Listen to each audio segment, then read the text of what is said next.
नमस्कार, आपण पाहताय कोकण वार्ता न्यूज. कोकण वार्ता न्यूज मध्ये आपलं सर्वांचं स्वागत. पाहुयात बातमी सविस्तरपणे. महाराष्ट्रात मराठी भाषेला प्राधान्य मिळालं पाहिजे. शासकीय नगरपंचायतीच्या गाड्यांवर हिंदी गाण्याऐवजी मराठी जनजागृतीपर गीत, पोवाडे किंवा सूचना वाजवाव्यात. यामुळे मराठी भाषेचा प्रसार होईल आणि स्थानिक लोकांना आपलेपणा वाटेल. बऱ्याच नगरपालिका, नगरपंचायती कचरा गाडीवर गाडीवाला आया घर से कचरा निकाल यांसारखी हिंदी गाणी वाजवतात.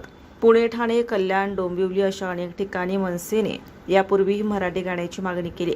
या ठिकाणी नगरपालिकांनी बदल करून मराठी गाणी लावावी.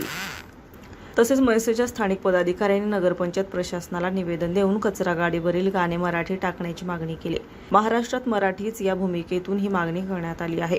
माणगावच्या कचरा गाडीवर कोणते मराठी गाणे वाजवावे असे महाराष्ट्र नवनिर्माण सेनेचे माणगाव तालुका अध्यक्ष चिमण सुखदरी यांनी माणगाव नगरपंचायतचे मुख्याधिकारी संतोष माळे यांच्याजवळ चर्चा केली.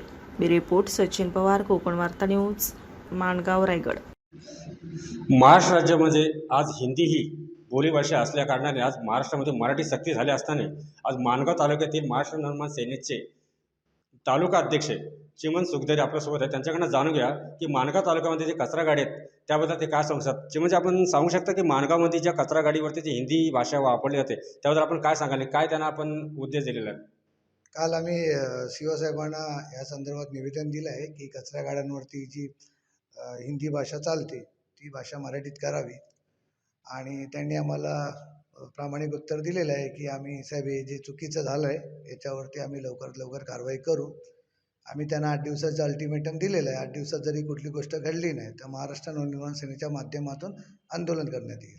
माणगावमध्ये असे काही फलक आहेत बाजारपेठेमध्ये की त्या ठिकाणी पण इंग्लिश वाक्यरचना आहे, काही ठिकाणी हिंदी आहे, मराठीचा वाक्यरचना होतच नाही. त्याबद्दल आपण काय बोलाल?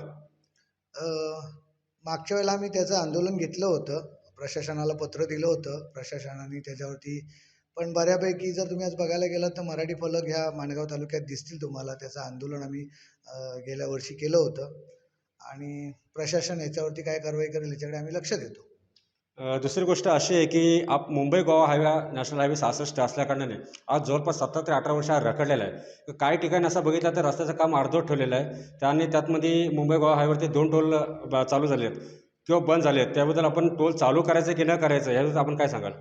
आम्ही गेल्या हप्त्यामध्ये महाडला चांदे या ठिकाणी एक आंदोलन घेतलं होतं टोलच्या संदर्भात. जोपर्यंत माणगाव इंदापूर बायपास पूर्ण होत नाही तोपर्यंत ते टोल चालू करू नका आणि जर ते टोल चालू झाले तर महाराष्ट्र नवनिर्माण सेना ते फोडून टाकेल. तर आपण पाहिलंच की महाराष्ट्र नवनिर्माण कोणत्या भूमिकेवरती आक्रमक होणार आहे.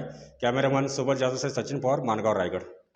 ताज्या बातम्या आणि नवनवीन घडामोडी पाहण्यासाठी आजच आमच्या कोकण वार्ता न्यूज चॅनलला लाईक करा, सबस्क्राईब करा आणि बेल आयकॉन प्रेस करा आणि पाहत रहा कोकण वार्ता न्यूज.